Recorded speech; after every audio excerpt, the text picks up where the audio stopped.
Gold buyers, మీ కష్టాల్లో నమ్మకమైన మీ ఆత్మీయ నేస్తం.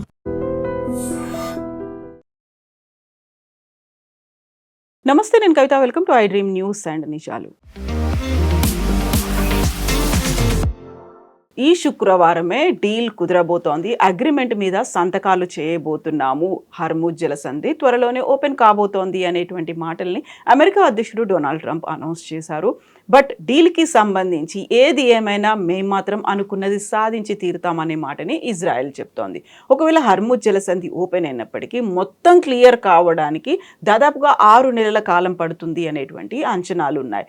ఆల్ ఆఫ్ సడన్గా ఇప్పుడు అమెరికా అధ్యక్షుడు డొనాల్డ్ ట్రంప్ ఇరాన్ ముందు తల వంచారా, లేకపోతే వాళ్ళకి సరెండర్ అయ్యారా అనేటువంటి అనాలిసిస్లు ఎందుకు వినిపిస్తున్నాయి? మనతో పాటుగా ఉన్నారు సీనియర్ జర్నలిస్ట్ సురేష్ కొచాతిల్ గారు. సార్ నమస్తే. సో ఇరాన్ ముందు అమెరికా అధ్యక్షుడు తల వంచారు, ఒక సరెండర్ అయ్యారు అనేటువంటి అనాలిసిస్ ఎందుకని వినిపిస్తోంది ఇప్పుడు? ఎప్పుడైనా ఒక ఒప్పందం చేసినప్పుడు మనకేం వచ్చింది వాళ్ళకేం ఇచ్చారని వస్తుంది. ఇది బేసిక్ ఉంటుంది. ఇంగ్లీష్లో అంటే the devil is in the details అంటారు. ఒక విన్ విన్ సిచ్యువేషన్ ఉండాలి ఇద్దరికి. అంటే అట్లీస్ట్ విన్ విన్ కాకపోతే మీరు అప్పర్ హ్యాండ్ ఉన్న, మీరు సూపర్ పవర్, వాళ్ళేమో చిన్న ఒక దేశం, వాళ్ళ మీద ఎంత బాంబింగ్ చేసిన తర్వాత మీరేం సాధించారు, ఇప్పుడు వాళ్ళు సాధించుకున్నారు, అదొకటి. దీంట్లో 5-6 మెయిన్ పాయింట్స్ ఉన్నాయి కవిత గారు. మనం చాలా రోజు డిస్కస్ చేస్తున్నాం, కానీ ఇప్పుడు ఒక ఫైనల్ స్టేజ్కి వస్తుంది. ఈ ఫ్రైడే కల్లా ప్రెసిడెంట్ ట్రంప్కి డాక్యుమెంట్ రిలీజ్ చేయాల్సి వస్తుంది. నిన్నమే వీళ్ళు సంతకం పెట్టారు, సంతకం పెట్టలేదని కాదు, we all signed it off. కానీ ప్రెసిడెంట్ ట్రంప్కి అది ఆయన బర్త్డే రోజు చేయాలని ఉండే, నేను వచ్చి చేసేసిండు ఆయన సంతకం. వైస్ ప్రెసిడెంట్ వ్యాన్స్ పెట్టి అటువైపు గలిబాఫ్ పెట్టి. కానీ ఇప్పుడు ఒక ఫార్మల్ సైనింగ్ సెరమనీ స్విట్జర్లాండ్లో పెడుతున్నారు. అది ఓన్లీ ఫర్ ఆప్టిక్స్ సేక్, ఎందుకంటే అగ్రీ చేసుకున్నారు టెక్స్ట్. ఆ టెక్స్ట్ ఏంటి అది చాలా ఇంపార్టెంట్. దీంట్లో పాకిస్తాన్ ప్రధానమంత్రి షబాజ్ షరీఫ్ ఒక ట్వీట్ చేసిన తర్వాతనే ఇది న్యూస్ బయటకు వచ్చింది. కానీ ఒప్పందం ఫైనలైజ్ చేసింది ఖతార్ వాళ్ళు, నాట్ పాకిస్తాన్. పాకిస్తాన్ రోల్ లేకుండే దాంట్లో.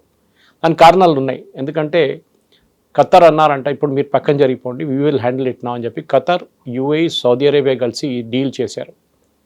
ఈ 3 దేశాల మీద ఇరాన్ లాస్ట్ 2 వారాల నుంచి అసలు బాంబింగ్ చేయలేదు, మిసైల్స్ కొట్టలేదు, డ్రోన్ చేయలేదు, ఏం చేయలేదు. వాళ్ళు కువైత్ మీద చేశారు, బహ్రెయిన్ మీద చేశారు, ఈవెన్ మన అటువైపు జార్డన్ మీద కూడా చేశారు. కానీ వీళ్ళ మీద బాంబులు, ఎందుకంటే వీళ్ళు ముగ్గురు కలిసి ఆల్మోస్ట్ $100 బిలియన్ పేమెంట్ చేశారంటే ఇరాన్కి.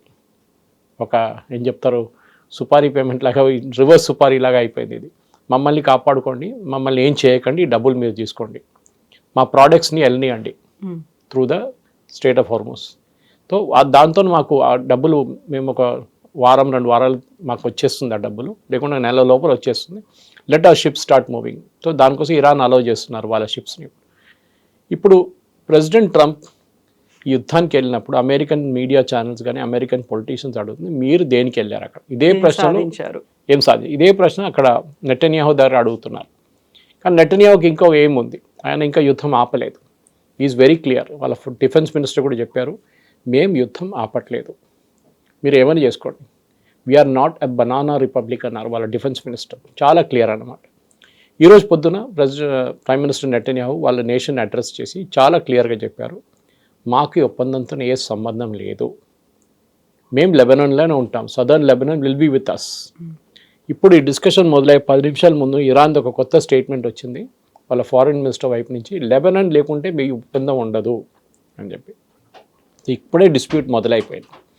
మనం 60 రోజుల గురించి మాట్లాడదు, కానీ ఇప్పుడు డిస్ప్యూట్ స్టార్ట్ అయింది. ఇరాన్కి కావాల్సిన లెబనాన్, ఎందుకంటే వాళ్ళకి తెలుసు, వాళ్ళు ఒకసారి ఇక్కడ సీజ్ ఫైర్ అక్కడ కాకపోతే డెఫినెట్గా ఇజ్రాయెల్ వాళ్ళు మొత్తం ఫోకస్ అక్కడ పెడతారు దాని మీద. అది జరుగుతుంది కూడా. ఆల్రెడీ బేరూట్ మీద బాంబింగ్ చేయవచ్చు, ఆల్రెడీ చేశారు మొన్న. అండ్ సదర్న్ లెబనాన్లో అక్కడే ఉంటారు వాళ్ళు, లిటనీ రివర్ దాకా ఉన్నారు వాళ్ళు. ప్రెసిడెంట్ ట్రంప్ దగ్గర అడిగే ప్రశ్నలు ఏంటంటే, మీరు యుద్ధానికి ఎందుకు వెళ్ళారు? ఒకటి రెజీమ్ చేంజ్ అన్నారు, రెండవది యురేనియం అన్నారు, మూడవది మిస్సైల్స్ అండ్ డ్రోన్స్ మ్యానుఫ్యాక్చరింగ్ మొత్తం ఆపేయాలన్నారు, నాలుగవది వీళ్ళ సపోర్ట్ టెర్రరిస్ట్ గ్రూప్స్కి సపోర్ట్ ఇవ్వకూడదు, ఫైనాన్స్ సపోర్ట్ కానీ, మిసైల్ సపోర్ట్ కానీ, ఆయుధాల సపోర్ట్ ఏదైనా కానివ్వండి, అది హెజ్బుల్లా, హమాస్, హూతీలు. ఐదోదేమో టోటల్ సరెండర్ అన్నారు. ఏం కాలేదు. ఇప్పుడు అమెరికన్ ఛానల్స్ నవ్వుతూ ఏమంటున్నారంటే, ప్రెసిడెంట్ ట్రంపే సరెండర్ చేశారు, ఆయన ముందు చెప్పలేదు కదా ఎవరు surrender, I want total surrender అన్నారు. ప్రెసిడెంట్ ట్రంపే సరెండర్ చేశారు. ఎందుకంటే ఇరాన్కి వచ్చిన బెనిఫిట్స్ చూడండి. ఒకటి, వాళ్ళకి డబ్బులు ఆల్రెడీ వచ్చేసినాయి. $100 బిలియన్ అంటే చిన్న అమౌంట్ కాదు. ఇప్పుడు యుఏఈ కానీ ఈవెన్ ఖతార్ ఏమంటున్నారంటే ఇది ఒక డెవలప్మెంట్ ఫండ్గా ఇస్తున్నాం, వాళ్ళు చాలా మటుకు వాళ్ళ ఇన్ఫ్రాస్ట్రక్చర్ కంప్లీట్గా ధ్వంసం అయిపోయింది, సో వాళ్ళకు ఒక లోన్ లాగా ఇస్తున్నాం, సాఫ్ట్ లోన్ లాగా. అది వాళ్ళు కట్టర్లే, అది ఇంకోటి మాట, బేసిక్ ప్రొటెక్షన్ మనీ ఇది. కానీ మోర్ ఇంపార్టెంట్లీ ప్రెసిడెంట్ ట్రంప్ వైపు నుంచి ఏం చెప్తుందంటే మేమేం డబ్బులు ఇవ్వట్లేదు, technically correct, American tax payer డబ్బులు మేము ఏం ఇవ్వట్లేదు, విచ్ ఇస్ కానీ క్లియర్గా ఇరాన్ చెప్తున్నారు మాకు $26 బిలియన్ ఖత్తర్లో పడింది మాది, ఆ డబ్బులు మాకు కావాలి. దాని తర్వాత చాలా ఉన్నాయి, ఆల్మోస్ట్ ఐ థింక్ $180 బిలియన్ దాకా బయట ఉంది వాళ్ళ మిగిలిన భారతదేశంలో కూడా ఉంది కొన్ని బ్యాంక్స్లో. అది ఇవ్వాలి మాకు అంటున్నారు బిఫోర్ ద టాక్ స్టార్ట్. అంటే మీరు సంతకం పెట్టంగానే టాక్ స్టార్ట్ కావాలంటే మీరు డబ్బులు అక్కడ పెట్టండి టేబుల్ మీద, అప్పుడు మాట్లాడదాం. ఇప్పుడు కంపారిజన్ ఆబ్వియస్ట్ ఎక్కడ వస్తుందంటే ఒబామా డీల్తో వస్తుంది, జేసీపీఓతో వస్తుంది. జేసీపీలో మనకు తెలిసింది చాలా క్లియర్గా 2 సంవత్సరాలు నెగోషియేట్ చేసిన తర్వాతనే ఈ డీల్ మీద ఒప్పందం చేశారు. అంటే clause by clause, line by line, full stop, కామాలతో సహా థౌజండ్స్ ఆఫ్ పేజెస్లో ఈ డాక్యుమెంట్లో సంతకం పెట్టారు వీళ్ళు. దాని 2 సంవత్సరాలు పట్టింది. ఇప్పుడు ఆలోచించండి, అదే అగ్రిమెంట్ ప్రెసిడెంట్ ట్రంప్ తీసుకొచ్చారనుకుంటారు రేపు, వాట్ ఆర్ ద డిఫరెన్స్? అదే తీసుకుంటే అయిపోతుండే కదా. దాంట్లో చాలా క్లియర్గా ఇరాన్ చెప్పారు we will not get in to nuclear weapons. Okay, దాని కారణాలని వాళ్ళ గ్రాండ్ అయ్యతోల్లా, దట్ ఈస్ వాళ్ళ లీడర్స్, వాళ్ళ సుప్రీం లీడర్ ఏం చెప్పారంటే మనం ఎప్పుడు అకార్డింగ్ టు ఇస్లామిక్ ట్రెడిషన్ మనం యుద్ధానికి ఎప్పుడు ఇట్లాంటి ఆయుధాలు వాడకూడదు, దట్ ఈస్ న్యూక్లియర్ వెపన్స్, మిగతా మీరు వాడుకోండి. సో వాళ్ళ దగ్గర ఆల్రెడీ ఒక చట్టం ఉంది, అట్లా అన్రిటన్ లా ఉంది. సో మేము we will not make it. కానీ అది ఇజ్రాయెల్ కానీ యూఎస్కి అది డౌట్ ఎప్పుడు, ఎందుకంటే వీళ్ళు చేస్తారు, చెప్పిందో కూడా చేస్తుంది ఇంకోటి అనమాట. కానీ ఇప్పుడు జరిగిన దాంట్లో ప్రెసిడెంట్ ట్రంప్కి ఫస్ట్ పాయింట్ రెజీమ్ చేంజ్ జరగలేదు. అది ఇజ్రాయెల్ ఏమంటున్నారంటే మీరు పక్కన పెట్టండి యూఎస్ని, we will somehow ensure by hook or crook by innovative methods regime change జరుగుతుంది. మనందరూ తెలిసిందే దీనికి ఒరిజినల్ ప్లాన్ ఇజ్రాయెల్ది 3వ రోజు బాంబింగ్ జరిగింది 28వ తారీఖు, 3rd మార్చ్ 4th మార్చ్కి అక్కడ రెజీమ్ చేంజ్ చేద్దామని చెప్పి ప్లాన్ ఉండే. దాంట్లో మెయిన్ రోల్ కర్డిష్ రెబెల్స్ ఉండే. కర్డిష్ రెబెల్స్ ఇరాక్ వైపు నుంచి వచ్చి ఆయుధాలు తీసుకొచ్చి ఇరాన్లో ఉన్న బార్డర్ టౌన్స్ మీద అటాక్ చేస్తారు అనుకున్నారు ఫస్ట్. అప్పుడు ఈ ఆర్మీ అంతా డైవర్ట్ అవుతుంది, అంటే వీళ్ళ రెవల్యూషనరీ గార్డ్స్ అందరూ అటువైపు వెళ్ళిపోతారు ఇరాక్ వైపు. అప్పుడు ఇజ్రాయెల్ ఏమో కమాండో యూనిట్స్ దింపి అక్కడ వీళ్ళ ఎక్స్ ప్రెసిడెంట్ అక్కడ ఉన్నారు అహ్మదీనెజాద్ అని చెప్పేసి, ఆయన్ని తీసుకొచ్చి ప్రెసిడెంట్ చేద్దాం అనుకున్నారు. కానీ అక్కడ 2-3 ప్రాబ్లమ్స్ అయిపోయినాయి. ఒకటి, అహ్మదీనెజాద్ ఇంటి మీద దాడి జరిగింది ఇజ్రాయెల్ వాళ్ళది. ఇజ్రాయెల్ ఏమంటున్నారంటే ఎయిర్ రైడ్లో మేము వాళ్ళ సెక్యూరిటీ గార్డ్ని కొట్టడానికి ట్రై చేసాము, కానీ బహుశా తప్పు ఆయన మీద కూడా పడ్డదంట బాంబ్, హీ గాట్ ఇంజర్డ్, ఆయన కోపం వచ్చింది. రెండవది కర్డిష్ రెబెల్స్ టర్కీ వైపు నుంచి ఇరాక్ నుంచి రాస్తున్న వాళ్ళ మీద టర్కీ దాడి చేశారు. కాకుండా ఇరాన్ వాళ్ళ షియా వాళ్ళ ఫోర్సెస్ ఉన్నాయి ఇరాక్లో, వాళ్ళు కూడా దాడి చేశారు. సో ఈ కర్డిష్ రెబెల్స్ మూవ్ చేయలేకపోయారు. అది క్లియర్గా Israeli prime minister Benjamin Netanyahu వాళ్ళ డిఫెన్స్ మినిస్టర్ వీళ్ళిద్దరు క్లియర్గా చెప్పారు ఎర్దోగాన్ చేపించిన పని ఇది, ఎర్దోగాన్ ఒకరోజు మేము చూసుకుంటామని చెప్పేసి. సో క్లియర్గా Erdogan is in the target of attack. అది నెటన్యాహు చెప్పారు, ఇదంతా అయిపోయిన తర్వాత మీరున్నారు లైన్లో మిమ్మల్ని చూసుకుంటాం మేమని చెప్పేశారు. అది వాళ్ళకి ఎప్పుడు పడదు. So that is the main thing. Turkey and Israel next ఒక ఫ్రాంటియర్ రాబోతుంది. ఇప్పుడు జరిగిన దాంట్లో ఫస్ట్ సరెండర్ జరగలేదు, రెజీమ్ చేంజ్ జరగలేదు. రెండవది యురేనియం ఏమైంది, ఇంగ్లీష్లో అంటారు you kicked it down the road అంటారు, అంటే తర్వాత చూసుకుందాం. ఒబామా 2 సంవత్సరాలు ఎందుకు తీసుకున్నారు, వీళ్ళు 60 రోజులు సాధిస్తారంటే కాదంటున్నారు. Most of the nuclear experts American channels కానీ యూరోపియన్ ఛానల్స్ వచ్చి మాట్లాడుతున్నారంటే చాలా కాంప్లికేటెడ్ ఇష్యూ. యాక్చువల్లీ సార్ట్అవుట్ అయిపోయింది. ఇన్ఫ్యాక్ట్ మీరు first line Iran will not possess a nuclear weapon nor will it buy any nuclear weapons అని ఒక ప్రియాంబుల్ రాశారు. ఈ స్టేట్మెంట్లో ఉంది. అది ఇప్పుడు ఈ ఒప్పందం పెట్టబోయే దాంట్లో exact same words starting letter of starting lines of Obama's JCP agreement. అంటే అక్కడి నుంచి కాపీ కొట్టారు వీళ్ళు స్ట్రేట్ అవే. సో మీరు కొత్తది ఏం చేశారు, మీరు యుద్ధానికి ఎందుకు వెళ్ళారు? ఆ జేసీపీ అగ్రిమెంట్ ఉంటే అయిపోతుండే ఇప్పుడు దాకా. ఆ జేసీపీ అగ్రిమెంట్లో కవిత ఎంత క్లియర్గా రాశారంటే ఇరాన్ ప్యూరిటీ ప్రాసెస్ని మీరు ఎట్లా డిటర్మైన్ చేస్తారు. ఓకే, ఇప్పుడు జేడీ వ్యాన్స్ గారు అంటున్నారు we will put inspectors on the ground. అంత ఈజీ కాదు. ఇరాన్ అమెరికన్ ఇన్స్పెక్టర్స్ని రానియరు ఇరాన్ లోపలికి. వాళ్ళ పర్సనల్ థ్రెట్ కూడా ఉంటుంది వాళ్ళకి. So maybe international atomic energy agency వాళ్ళని పంపించాల్సి వస్తుంది. వాళ్ళు ముందే ఉన్నారు అక్కడ, ఇప్పుడు కాదు, ఈ ఒప్పందం చేసినప్పుడు జేసీపీ అగ్రిమెంట్ చేసినప్పుడు. So reinventing the we'll all over again అంటారు ఇంగ్లీష్లో. ఉన్న ఒప్పందాన్ని పక్కన పడేసి కొత్త ఒప్పందం చేయడానికి వెళ్తున్నారు. ఆ ఒప్పందం పాత ఒప్పందం కన్నా చాలా వీక్. అది బాగుండే ప్రెసిడెంట్ ఒబామా, అది first point. So uranium issue is not being discussed. President Trump ఏమో అక్కడ డస్ట్ ఉంది నేను వెళ్ళి తీసుకుంటా అంటున్నారు. ఆయనకి ఏ ఐడియా లేదు ఎక్కడుంది అనేది. He's very clear and it is not dust, it is uranium. ఆయనేమో డస్ట్ అనే లాంగ్వేజ్ వాడతారు, ఎక్కడొచ్చింది తెలియదు. No self respecting uranium handle చేసే కంపెనీ కానీ ఎవరైనా కానీ ఈ డస్ట్ అని వర్డ్ యూస్ చేయరు. అక్కడ శాండ్తో కలిసిపోయి ఉంటుంది, కానీ it is there as a uranium. మీరు ఇట్లా బయట పడేయలేరు uranium. It has be stacked very securely. అది కొంచెం రేడియేషన్ అయితే కూడా ఇట్స్ హైలీ డేంజరస్. చెర్నోబిల్లో చూసాం మనం, ఫుకుషిమాలో చూసాం మనం. ఇట్ ఈస్ చేయలేము అసలు. సో అదొకటి పక్కన, దట్ ఈస్ గాన్. ఇప్పుడు యురేనియం గురించి మాట్లాడలేదు అసలు. అండ్ ఇజ్రాయెల్కి ప్రాబ్లం ఉంది. ఇజ్రాయెల్ ఇదే ప్రాబ్లం మీదనే ఫస్ట్ యుద్ధం మొదలుపెట్టారు. లాస్ట్ ఇయర్ జూలైలో కూడా ఇదే బాంబింగ్ జరిగింది because of this reason. Okay, అది ఇజ్రాయెల్ అంటున్నారు మాకు ఒక అన్సాల్వ్డ్, మాకు ఒక ప్రాబ్లం అది అట్లనే ఉండిపోయింది మాకు. రెండవది వీళ్ళ support for Houthi, Hezbollah and Hamas. ఇప్పుడు ఈ డబ్బులు వచ్చింది చూడండి కవిత గారు, 100 బిలియన్, మినిమం ఒక 30 బిలియన్ వీళ్ళకి వెళ్తుంది ఫస్ట్. ఎందుకంటే వాళ్ళకి శాలరీ లేదు, వాళ్ళకి జీతం ఇవ్వాలి, ఇదంతా ఇరాన్ చేస్తారు. కానీ ఏమంటే మాకు వాళ్ళకి సంబంధం లేదు అంటారు స్ట్రైట్ అవే. ఆయుధాలు కానీ ఆయుధాలు ఇప్పుడు పంపించలేరు ప్రజెంట్ సిచ్యువేషన్లో. అట్లీస్ట్ డబ్బులు పంపించి వీళ్ళు కావాలంటే ఇలా యుఏఈ దగ్గరనో లేకుంటే సౌదీ అరేబియా మీరు డైరెక్ట్ డెలివర్ చేసేయండి డబ్బులు అని చెప్తారు. అది ఎందుకంటే బ్యాంకింగ్ ఛానల్స్ మొత్తం బంద్ చేసేసారు యుఎస్. స్విఫ్ట్ నుంచి ఇరాన్ని తీసేశారు. ఇప్పుడు కాదు, చాలా రోజులే. Even Russia is not there in SWIFT system. ఇప్పుడు నిన్న వచ్చిన ఒక ఫ్రెష్ నోట్లో ఇరాన్ ఏమంటాం మాకు రియాల్లో పేమెంట్ ఇచ్చేసేయండి అంటున్నారు. అది కూడా ప్రాబ్లం కావచ్చు అని అనుకున్నాడు. యువాన్లో పేమెంట్ ఇచ్చేసేయండి మాకు, చైనీస్ కరెన్సీ, మేము చైనాతో మేము అడ్జస్ట్ చేసుకుంటామని. సో ఆ చర్చలు నడుస్తున్నాయి. బికాస్ ఇది బయటకు వచ్చి ఒఫిషియల్గా యుఎస్ ఇన్వాల్వ్డ్ అంటే మళ్ళీ ప్రెసిడెంట్ ట్రంప్కి పెద్ద ప్రాబ్లం కాబోతుంది.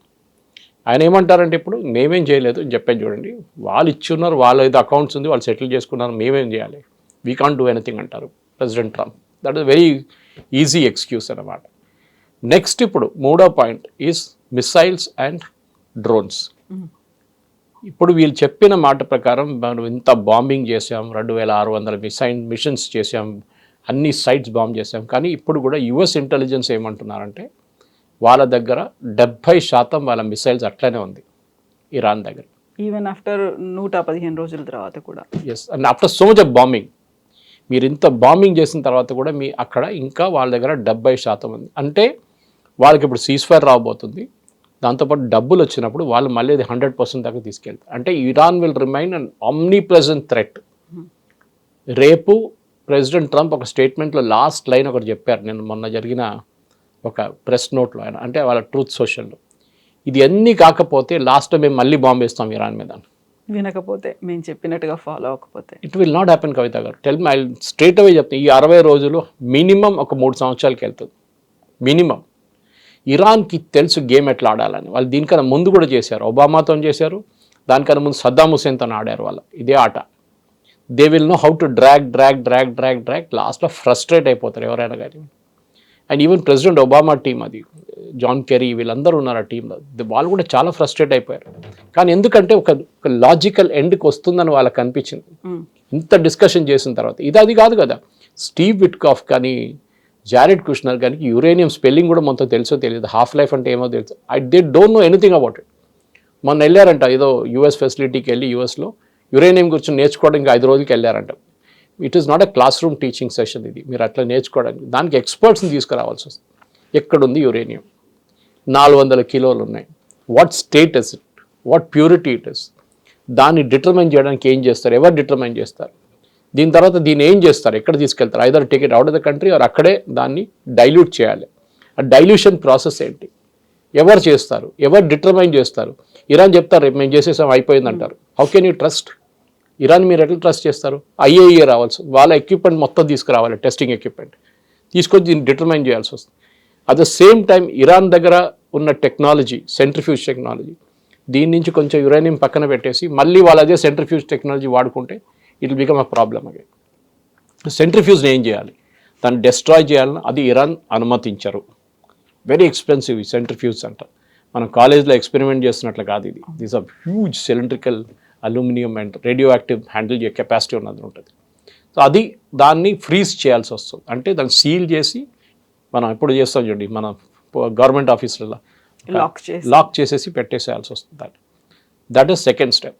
మూడవది, ఈ యురేనియంని దీని తర్వాత వాళ్ళ పీస్ఫుల్ పర్పసెస్కి వాడుకోవాలి. ఇన్ఫ్యాక్ట్ లాస్ట్ 10 సంవత్సరాల ముందు ఒక బాంబింగ్ క్యాంపెయిన్ నడిచింది.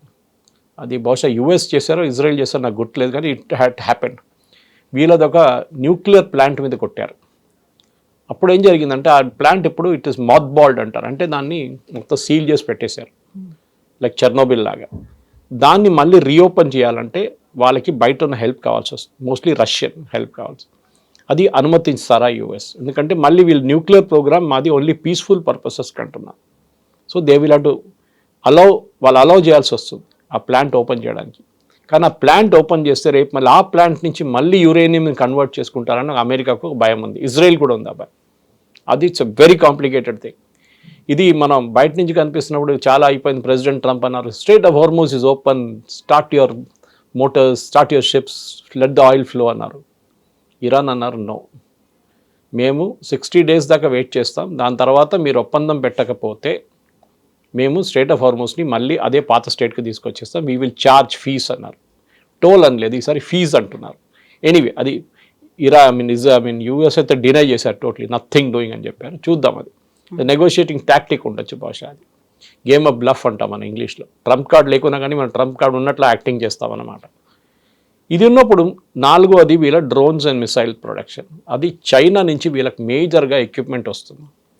డ్రోన్ తయారు చేసే ఎక్విప్మెంట్ కానీ దానికి కావాల్సిన అల్యూమినియం పార్ట్స్ కానీ మిగతా పార్ట్స్, ఎలక్ట్రానిక్ పార్ట్స్ అంతా చైనా నుంచి వస్తాయి. ఇప్పుడు చైనాకి లాస్ట్ 3 నెలల నుంచి 2 నెలలు అనుకోండి, వాళ్ళకు ఒక్క చుక్క ఆయిల్ కూడా దొరకట్లేదు ఇరాన్ నుంచి. వాళ్ళు ఎందుకు ఇస్తారు? కానీ ఇప్పుడు ఈ బ్యాన్ లిఫ్ట్ చేస్తే, ప్రెసిడెంట్ ట్రంప్ అన్నారు కదా ఫ్రైడే రోజు బ్యాన్ లిఫ్ట్ చేస్తే Iran can sell its oil. 140-150 million వాళ్ళు per day they will start earning. ఆ డబ్బులతో చైనా దగ్గర నుంచి మళ్ళీ తెచ్చుకుంటారు ఆయుధాలు. చెక్కింగ్ ఏమి ఉండదు, ఎందుకంటే strait of Hormuz is open. మళ్ళీ ఇరాన్ వాళ్ళ ప్రొడక్షన్ పెంచుకుంటారు. నేను చెప్పాను చూడండి, 70% నుంచి 100% తీసుకెళ్ళిపోతారు వాళ్ళు. ఇది ఇజ్రాయెల్కి ఎప్పుడు ఒక థ్రెట్గా ఉండిపోతుంది. ఇజ్రాయెల్ ఒకటే కాదు, చుట్టుపక్కల అన్ని దేశాలకు. ఇరాన్ ఇస్ ప్రూవ్డ్ ఈ యుద్ధంతో వాళ్ళకు ఒక్క ప్రూఫ్ ఏంటంటే గల్ఫ్లో ఉన్న ఏ దేశం దగ్గర లేని పవర్ వాళ్ళ దగ్గర ఉందని చూపించారు వాళ్ళు. That is a great achievement. అది మనం డినై చేయలేం, రైట్ ఆర్ రాంగ్ అన్నమాట. ఎగ్జాక్ట్లీ.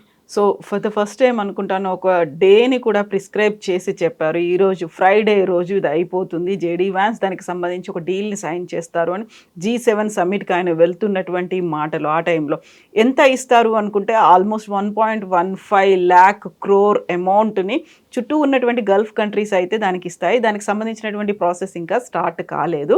ఇవన్నీ కూడా శుక్రవారం తర్వాత జరుగుతాయి అనుకుంటే 6 నెలల కాలం ఎందుకు పట్టబోతుంది? అక్కడ ఉన్నటువంటి పెండింగ్లో లేకపోతే అక్కడ స్టాగ్నేట్ అయిపోయి ఆగిపోయి ఉన్నటువంటి షిప్స్ అన్నీ వచ్చినప్పటికి కూడా మొత్తం వరల్డ్ వైడ్గా ఆయిల్ సంక్షోభం అనేది ఉంది. అది అంతా సెటరేట్ అవ్వడానికి 6 నెలల కాలం పడుతుంది. ఎందుకలా?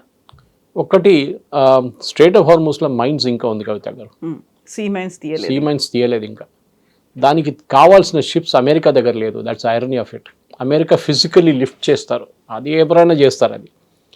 కానీ దీనికి డెడికేటెడ్ మైన్ చెక్కింగ్ ఎక్విప్మెంట్ కావాలి. దీనికి మైన్ స్వీపర్స్ అంటారు దాన్ని. ఇప్పుడు కొత్త టెక్నాలజీలో ఉన్న మైన్ స్వీపర్స్ యూకే దగ్గర ఉంది, ఫ్రాన్స్ దగ్గర ఉంది. ఫ్రాన్స్ వాళ్ళ దగ్గర ఒక అండర్ గ్రౌండ్ డ్రోన్తోని వాళ్ళ ఒక మైన్ స్వీపర్ డెవలప్ చేశారు. అది ఇప్పుడు సౌదీ అరేబియా కోస్ట్ దగ్గర ఎక్కడో పడుంది ఆ షిప్, దాన్ని పంపిస్తారు బహుశా ఇప్పుడు. కానీ ఇది ఎన్ని మైన్స్ ఉన్నాయి, ఎక్కడుంది, ఎవరికి తెలియదు. This is a big problem. So ఇదొక ఆన్గోయింగ్ ప్రాసెస్ ఉంటుంది. పక్కనే షిప్ వెళ్తుంటుంది, వీళ్ళకి డిమైనింగ్ చేస్తుంటారు. సో 6 నెలలు అనేది ఇట్స్ అ ఫిగరేటివ్ థింగ్. ఇప్పుడున్న 86 షిప్పుల్ని బయటికి తీసుకురావాలి ముందు, దట్ ఇస్ ద టాస్క్. దాని తర్వాత ఆయిల్ ఫ్లో చేయాలి, అంత ఈజీ కాదు. Qatar, Bahrain, Kuwait and even Saudi Arabia వీళ్ళ రిఫైనరీ కానీ వీళ్ళ ప్రొడక్షన్ ఫెసిలిటీ మీద ఇరాన్ దాడి చేశారు. అది కంప్లీట్గా డిస్ట్రాయ్ కాలేదు, కానీ ఇప్పుడు కూడా ఖతర్ వాళ్ళ స్టేట్మెంట్ ప్రకారం we can finish it in 3 weeks to 6 weeks to 8 weeks. అంటే ఒక 2 నెలలు పట్టొచ్చు. 2 నెలల్లో 3 నెలల్లో వీళ్ళు వాళ్ళ ఫెసిలిటీ రిపేర్ చేస్తే వాళ్ళ గ్యాస్ కానీ ఆయిల్ కానీ ఫ్లో చేయడం మొదలు పెడతారు. ఫస్ట్ ప్రయారిటీ అది ఉంటుంది. ఫర్టిలైజర్ దాని తర్వాత స్టార్ట్ అవుతుంది ప్రొడక్షన్. తో ఫుడ్ క్రైసిస్ లోకంలో ఇప్పుడు మన దగ్గర ప్రాబ్లం లేదు కవిత గారు. చాలా సీరియస్ ఫుడ్ క్రైసిస్ ఆఫ్రికాలో ఉంది, ఈవెన్ అమెరికాలో ఉంది. అమెరికాలో ఉన్న ఫార్మర్స్ రైతులకి ఫర్టిలైజర్ అందట్లేదు. వాళ్ళు ఒక క్రాప్ కావాలంటే ఈసారి పోస్ట్పోన్ చేస్తూ అంటున్నారు వాళ్ళు. మన దగ్గర రబీ అంత ఖరీఫ్ వస్తుంది కదా, అట్లనే వాళ్ళ దగ్గర కూడా వన్ క్రాప్ వాళ్ళు ఈసారి క్యాన్సిల్ చేస్తారంట.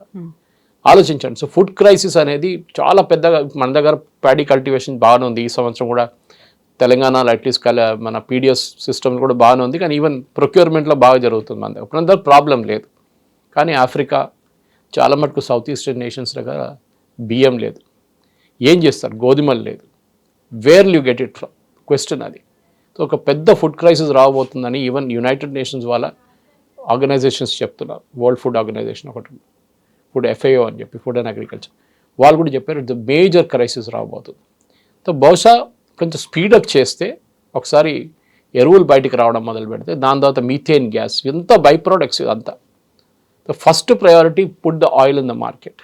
నిన్న ఉన్న బ్రెంట్ క్రూడ్ ప్రైస్ కానీ మిగతా ముజ్బాన్ వాళ్ళ rate, Saudi Arabian oil rate 76కు వచ్చేసింది ఇవాళ, $76 which is what it was first week of March.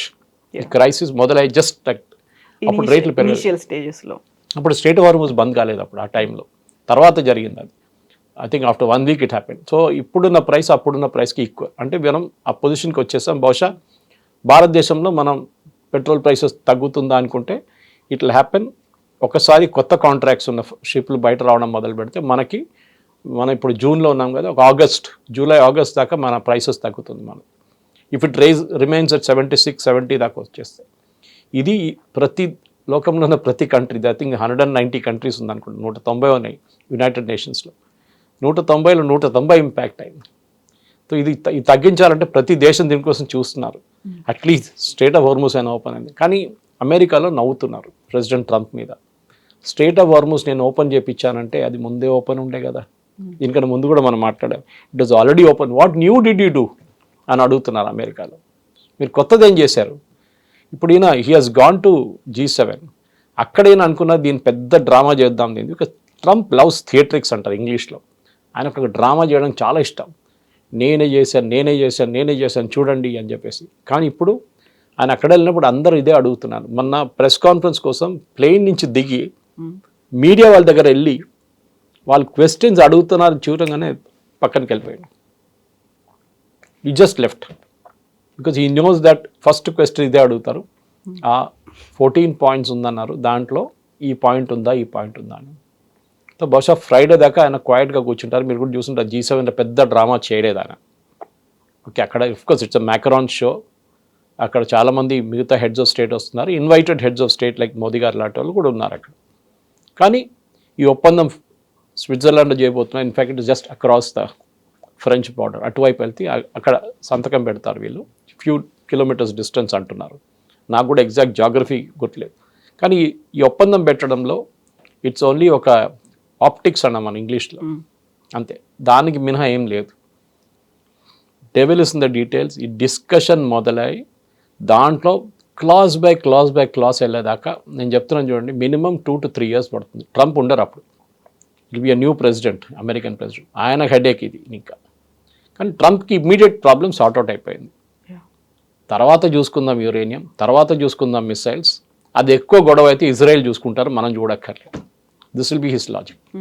And MOUని స్విట్జర్లాండ్ కూడా వెల్కమ్ చెప్తోంది, అది జరగాల్సిందే అనేటువంటి ఒక పాజిటివ్ సైన్, హోప్ అయితే కనిపిస్తోంది. కానీ ఇజ్రాయెల్ ఈజ్ నాట్ యాక్సెప్టింగ్, అసలు యాక్సెప్ట్ చేసే పరిస్థితే లేదు. ఏదైనా కానీ we're going ahead with war అన్నట్టుగా ఉంది. అండ్ లెబనాన్ గురించి కూడా మాట్లాడుతోంది, ఇరాన్ని వదలదు, మేము ఒక డెమోక్రటిక్ కంట్రీ, మాకు అన్నీ ఉన్నాయి అనేటువంటి ఒక మాటని ప్రొజెక్ట్ చేస్తోంది. అదే స్ట్రాంగ్గా వినిపిస్తోంది. ఇప్పుడు ఒకవేళ శుక్రవారం కనుక ఈ MOU అండర్స్టాండింగ్ అనేది ఒక అయింది అనుకోండి, అమెరికా అండ్ ఇరాన్ మధ్య ఉంటుంది, ఇజ్రాయెల్ ఇన్వాల్వ్ అవ్వదు.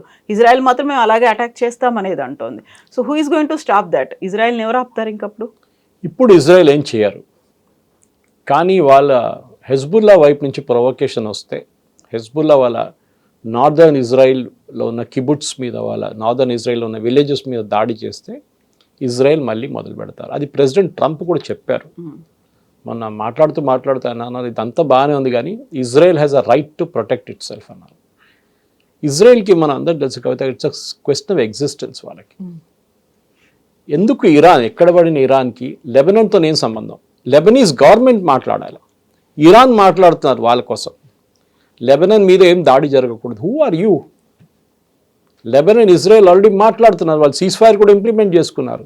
కానీ హెజ్బుల్లా వచ్చి కూర్చున్నారు అక్కడ. హెజ్బుల్లా వాళ్ళ ఒరిజినల్ పార్టీ కాదు, వాళ్ళు ఇరాన్ నుంచి ఎప్పటి నుంచో వస్తున్న షియాలు.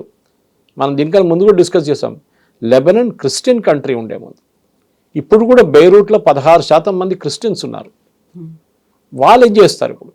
ఈ నడిమిట్లో వీళ్ళొచ్చి కూర్చున్నారు. హెజ్బుల్లా ఏం చేశారు? వాళ్ళ ఈవెన్ 16 మంది ఎంపీలు వాళ్ళ పార్లమెంట్లో ఉన్నారు, Lebanese parliament. They are really playing the game అక్కడ.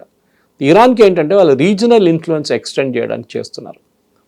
మొన్న సొమాలీల్యాండ్ ప్రెసిడెంట్ ఇజ్రాయెల్కి వచ్చింది. నేను మీరు అనుకుంటారు దీనికి దానికి సంబంధమే అనేది, చాలా పెద్ద కనెక్షన్ ఉంది. సొమాలీల్యాండ్ అనేది సొమాలియా పక్కనున్న టెరిటరీ. వాళ్ళు 27 సంవత్సరాల ముందు సపరేట్ అయిపోయారు. It's Muslim country, Islamic. So వాళ్ళు సపరేట్ అయిపోయి వాళ్ళొక డెమోక్రసీ చాలా బాగా పర్ఫామ్ చేస్తున్నారు, జ్యుడిషియల్ సిస్టమ్ చాలా బాగుంది. ఫస్ట్ దేశం, వాళ్ళు ఇప్పుడు దాకా యుఎన్లో ఉన్న ఒక్క దేశం కూడా వాళ్ళని అంగీకరించలేదు, ఒఫీషియల్ రికగ్నిషన్ చేయలేదు. ఇజ్రాయెల్ చేశారు. సో ఇజ్రాయెల్ చేసిన చాలామంది అడిగారు, నెటన్యాహు ఒకరోజు ఐ థింక్ 4-5 నెలల ముందు రికగ్నైజ్ చేశారు. ఎందుకు అనుకుంటే సొమాలీల్యాండ్ కూర్చున్నది జస్ట్ యమన్ పక్కన. ఓకే, ఇటువైపు అటువైపు వెళ్తే ఇక్కడ నుంచి they can go and bomb Israel. ఇంత దూరం 1100 కిలోమీటర్ ట్రావెల్ చేయక్కర్లేదు, జస్ట్ ఒక 300-200 కిలోమీటర్ కొట్టేస్తే వెళ్ళి రావచ్చు, రిటర్న్ రావచ్చు. So they taken out literally సొమాలీల్యాండ్లో వాళ్ళ ఫోర్సెస్ని పెట్టుకున్నారు ఇజ్రాయెల్. ఇప్పుడు ఏ పాసిబుల్ ప్రాక్సిమిటీ ఉంటుందో అది అన్ని అప్పుడు మీరు బిలీవ్ చేయరు. దాని పక్కన జిబూతి ఉంది, ఇంకొక ఆఫ్రికన్ కంట్రీ క్యాపిటల్. అక్కడ చైనా కూర్చున్నారు. ఇటువైపు సొమాలియాని సపోర్ట్ చేస్తుంది సౌదీ అరేబియా, సొమాలీ ల్యాండ్ని సపోర్ట్ చేస్తుంది యుఏఈ అండ్ ఇజ్రాయెల్. ఈ రీజనల్ కాన్ఫ్లిక్ట్ అనేది ఇప్పుడు ఇరాన్ కూడా అదే అనుకుంటున్నారు. మేము మా కంట్రీ ఉంది, మాకు పెద్ద కంట్రీ మాది, కానీ మా ఇన్ఫ్లుయెన్స్ బయటికి కూడా ఉండాలి. కానీ వాళ్ళు పెంచి పోషించిందే ఈ హమాస్, హూతీలు అండ్ హెజ్బుల్లా. కానీ అవుట్ ఆఫ్ కంట్రోల్ వెళ్ళింది దీంట్లో హెజ్బుల్లానే. ఎందుకంటే అన్నిటికంటే పవర్ఫుల్ హెజ్బుల్లా. ఆయుధాలు ఇచ్చేటప్పుడు కూడా ఇరాన్ చాలా మటుకు కేర్ఫుల్ ఉంటారు. హమాస్కి ఇచ్చే ఆయుధాలన్నీ 300, 200, 300, 500 కిలోమీటర్ మ్యాక్సిమం. కానీ హెజ్బుల్లాకి ఇచ్చిన ఆయుధాలు ఈవెన్ 1000 కిలోమీటర్ రేంజ్లో ఉంది, ఇజ్రాయెల్ లోపల కొట్టడానికి వాళ్ళకి. సో అక్కడే పార్షియాలిటీ చూపించారు ఇరాన్ చాలా. అప్పుడు ఇరాన్కి ఈజీగా ఉండే ఒక టైంలో బషర్ అల్ అసాద్ సిరియాలో ఉన్నప్పుడు ఈజిప్ట్ నుంచి స్మగుల్ చేసి సిరియా నుంచి ఈ ఆయుధాలన్నీ ఇక వీళ్ళకి వెళ్తుండే హెజ్బుల్లాకి. కానీ ఏ రోజు బషర్ అల్ అసాద్ గవర్నమెంట్ పోయిందో ఆ రోజు ఈ ఆయుధాలు ట్రాన్స్మిషన్ ఆగిపోయింది. ఇప్పుడు హెజ్బుల్లా దగ్గర ఉన్న పాత ఆయుధాలు ఉన్నాయి, వాళ్ళ కొత్తది ఏమో రావట్లేదు ఇరాన్ నుంచి. దానికి ఇరాన్ సీజ్ ఫైర్ అడుగుతున్నారు. సీజ్ ఫైర్ అక్కడ కూడా కావాలి, ఎందుకంటే మళ్ళీ ఆయుధాలు పంపిస్తారు వాళ్ళు. అది ఎట్లా చేస్తారో తెలియదు మనకి, కానీ they will be some way they will find out. They can even fly చేయొచ్చు కాబట్టి. కానీ ఇజ్రాయెల్ చూస్తూనే కూర్చున్నారు. బై సీ రూట్ రావట్లేదు, ఇప్పుడు ఈజిప్ట్ నుంచి రావట్లేదు, ఈజిప్ట్ కూడా ఆపేశారు. సిరియాలో ప్రో యుఎస్ గవర్నమెంట్ ఉంది, వాళ్ళు కూడా అలా అనుమతించారు. సో ఇరాన్ ఇన్సిస్ట్ చేస్తుంది ఇజ్రాయెల్ ఎప్పుడు చేయనియరు కవిత గారు, they will not allow.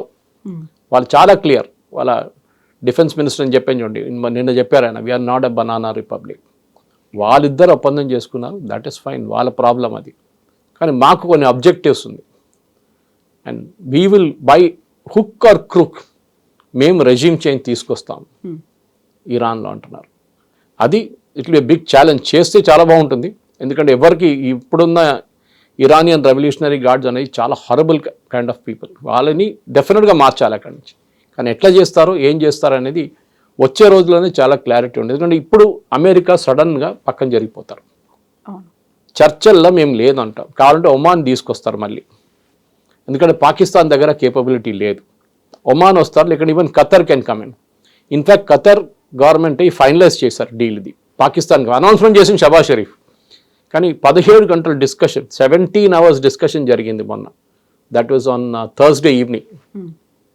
17 hours discussion తర్వాత పాయింట్స్ అన్ని లిస్ట్ అవుట్ చేశారు వీళ్ళు, అక్కడ ఇక్కడ ఎక్స్చేంజ్ చేసుకున్నారు. సో ఆ పాయింట్స్ మీద మళ్ళీ డిస్కషన్ జరగాలంటే యురేనియం తీసుకుందాం. ఏం చేస్తారు యురేనియం చెప్పండి, ఓకే ఏం చేస్తారు strait of Hormuz, we want to impose fees, sorry not possible అంటారు యుఎస్.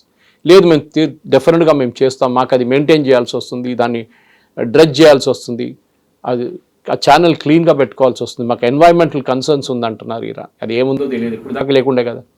ఒమాన్తో చేసుకుందా ఇంకొక ఎక్స్క్యూజ్ మేము ఒమాన్తో కలిసి చేస్తాం. ఒమాన్ ఏమో దాని గురించి మాట్లాడలేదు అసలు. ఒమాన్కి వార్నింగ్ ఇచ్చారు యూఎస్ ఆల్రెడీ, మీరు గిట్ట దాంట్లో వెళ్తే సంగతి మీ సంగతి కూడా అంతే సార్, మీ మీద కూడా బాంబులు పడతాయి.